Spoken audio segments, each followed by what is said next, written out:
You're probably already aware that 3 out of 4 new businesses fail within 5 years of setting up. What you probably didn't know is that almost half of new businesses fail within the first year of setting up. But there are some simple things you can do to almost guarantee that your business will not be one of the failures. I've devised 6 very simple tricks that will make sure your business survives and is very successful in the future. Keep watching.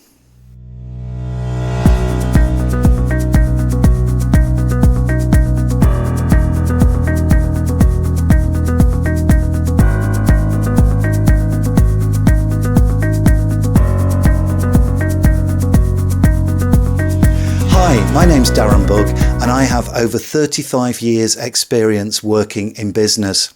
In fact, for the last 20 years I've been running my own successful startup businesses, and for the last 4 years I've been working as a business studies lecturer at several different universities. So I do know a thing or two about business, and I've devised 6 proven strategies which will ensure that if you are going to set up a small business, it will be a success. So without further ado, let's get started.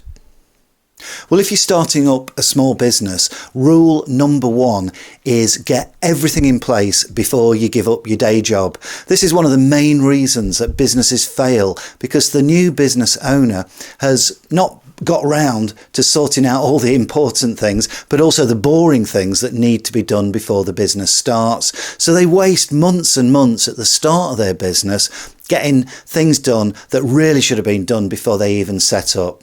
The sort of things I'm talking about are setting up a website, social media pages, setting up a limited company on Companies House if that is the particular business structure you're going to use, getting accountants in place, solicitors, and then simple but boring things like business cards, publicity materials, catalogues, brochures, all of that kind of stuff. You need it all ready before you actually get started. And that's what I did when I started up my marketing agency back in 2006. I got everything in place, handed in my notice in my day job, and literally the day after I left my day job, I was sat at my brand new office and I was on a sales calls. I'd started immediately. The most important thing you can do to ensure business success right at the start is get absolutely everything in place before the business starts. On day 1 of the business, you want to be making sales calls. You don't want to be messing around. And believe it or not, this is one of the main reasons that businesses tend to fail very early on, because the business owner just spends months and months and months doing all the boring stuff. That should be done before you even give up your day job. And on day 1 of your new business, you should be behind the phone doing sales calls. Rule number 2 is you have to make some sacrifices when you set up your new business. Now, a lot of business coaches will actually tell you the exact opposite. They'll say something like, buy a new car and that will motivate you to be successful in business. But in actual fact, the exact opposite is the case. What you need to do is actually make some sacrifices when you set up your business, because that's what's really going to motivate you. So when I set up my business in 2006, I did something really strange. I actually sold my house and I moved out of a very nice 3-bedroom detached house in a very nice area of Yorkshire, and I moved into a small terraced house in quite a bad area. And the reason I did that is because I wanted to make sure I'd be debt free so that I could pay off my mortgage. And when I set up the business, I wouldn't be worrying about things like whether I could afford to live or anything like that. I made sacrifices.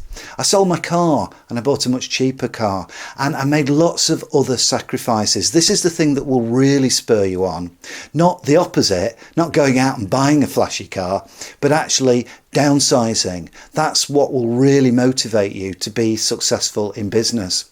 So you have to know that if you are going to move from a good, well-paid job, as I did, I was a director level marketing person in a big public organisation. I moved from that to basically having no salary at all and living in a much smaller house in not such a good area. But that sacrifice is what motivated me to actually be more successful.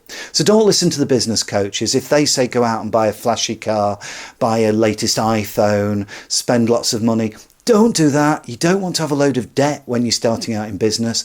Make some sacrifices, actually downsize. That's what's really going to motivate you to be successful. Rule number 3 is one that is very close to my heart. It's marketing. Rule number 3 is that marketing is an investment. It is not an expense. Now, some business coaches and certainly a lot of accountants will tell you that marketing is an expense. It isn't an expense. As long as it's spent effectively, marketing is an investment in your business. But there's also risks involved. And this is like any investment. The more risky the investment, the more you stand to gain at the end of it. And it's up to you to decide what level of risk you want to take. In my case, on the first day of starting up my business, I spent £8,000 on marketing. Now, that was a lot of money because that was going back nearly 20 years ago. It'd be double that amount today. And that was just doing mailings. I mailed to over 2,000 people. If you add all the postage costs, the cost of my brochures, all the publicity materials, which were very, very professionally produced, that's a lot of money to spend up front. But it was a great investment because although I mailed out to 2,000 people, I had virtually no interest whatsoever, apart from 3 people who contacted me. And those 3 people turned out to be very important clients. In fact, one of them was somebody who worked for a very large local authority. And that alone made me over £50,000 in the first year of operations. And again, this was nearly 20 years ago. And that was all thanks to the mailing I did on my first day in business. So never regard marketing as an expense. If you do it properly, if you do it effectively, marketing is an investment. It's not an expense. Rule 4 is another one that business coaches will tell you the opposite, but believe me, I'm right and they're wrong. What they'll tell you is avoid making mistakes. Whatever you do, try not to make any mistakes. I say the opposite. I think it's great to make mistakes. I think the more mistakes you make, the better. The important rule is to learn from them. Now, people who never make any mistakes are never successful in the long term, because when something does go wrong, they don't know how to handle it. It's really important that you do make mistakes, but you immediately, quickly learn from those mistakes and take corrective action. That's the most important thing.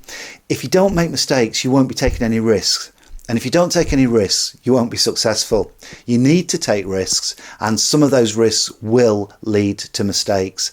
It's what you do with those mistakes that count. So never be afraid to make mistakes. In fact, search out mistakes, but make sure you learn from them straight away.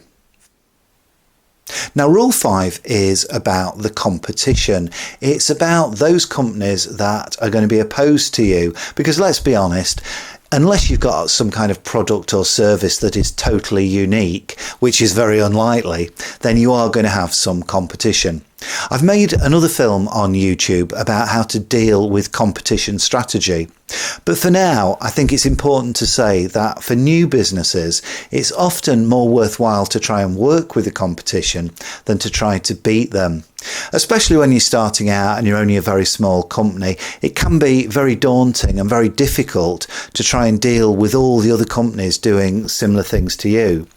And sometimes, rather than thinking of them as your enemies, if you think about them as your friends and how you can work together, then there are lots of ways that you can help each other. For example, if you want to bid for a large local authority contract, your company might be too small to do it on its own. But if you join together with another company, you may be able to share some of your skills and bid for bigger contracts. Also, you might have some kind of niche, some kind of specialism where you can actually help the competition, and they might have some kind of niche where they can help you.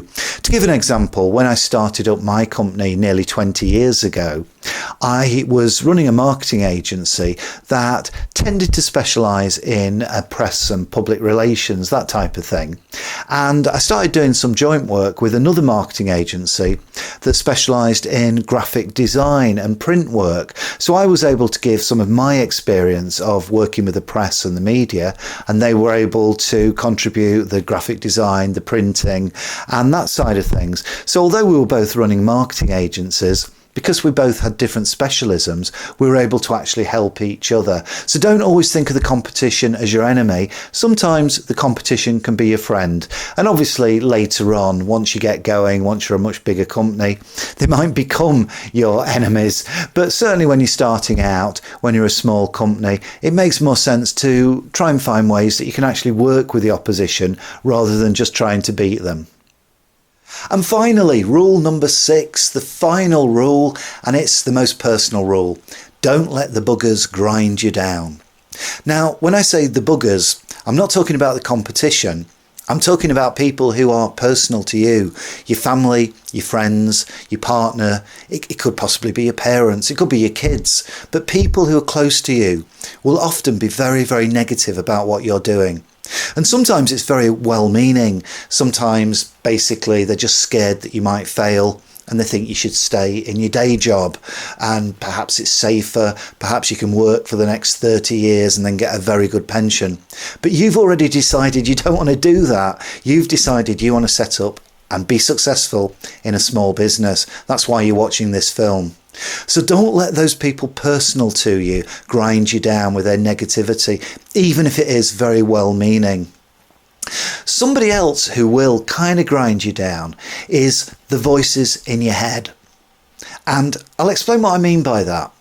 Often you'll look online on LinkedIn or Facebook or any kind of social networking site, and you'll see people showing off and saying how successful they are. And that can really get to you, that can really grind you down, because you think, why am I not so successful? Now, there's a really good strategy for dealing with this, and I've done it myself, and it works nearly every time.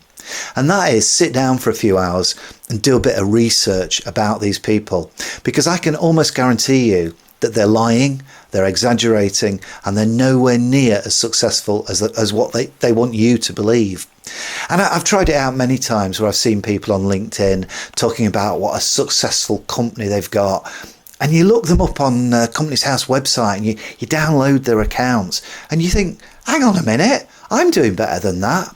And it's amazing how many times this happens. If you just leave it and let it go, it will scratch at you, it will annoy you, it will eventually grind you down. So don't let that happen. Do some research, find out about these people, and almost every time you'll find out that actually they're nowhere near as successful as what they make out they are. And sometimes they're just lying. Often you'll find you're doing far better than what they are. So don't let the buggers grind you down, whether they are the personal buggers, whether it's your family, your friends, jealous people close to you who are just jealous of your success.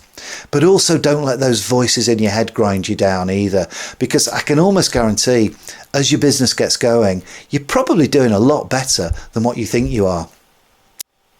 Well, thanks for watching. My name is Darren Bugg. I really appreciate you watching this film. If you could like, subscribe, share this film, I'd be so grateful. It's not for any financial motive because I've nothing to sell. I'm not a business coach. I'm not trying to sell my company. I've not even mentioned the name of my company in this film, and I never will. I'm just doing this because I want to help people, and I might make a few pennies from the YouTube advertising. But at the end of the day, I've got absolutely no motives other than to try to help you. So if you have any questions, if you have anything that I can advise you on, please just feel free to put a message in the box below and I'll do my best to answer it as soon as possible and give you any advice that I can, point you in the right direction. And I absolutely stress there's no financial motive in this whatsoever. I just want to help people. So if you've got a question, shove it in the box and I'll see if I can answer it, see if I can help you. Until next time, thanks for watching. I'm Darren Bugg. I really appreciate you going this far. It's 10 minutes of your time that you've taken, but I hope it's probably going to be the most important 10 minutes of your business life. Good luck, and I'll see you again soon.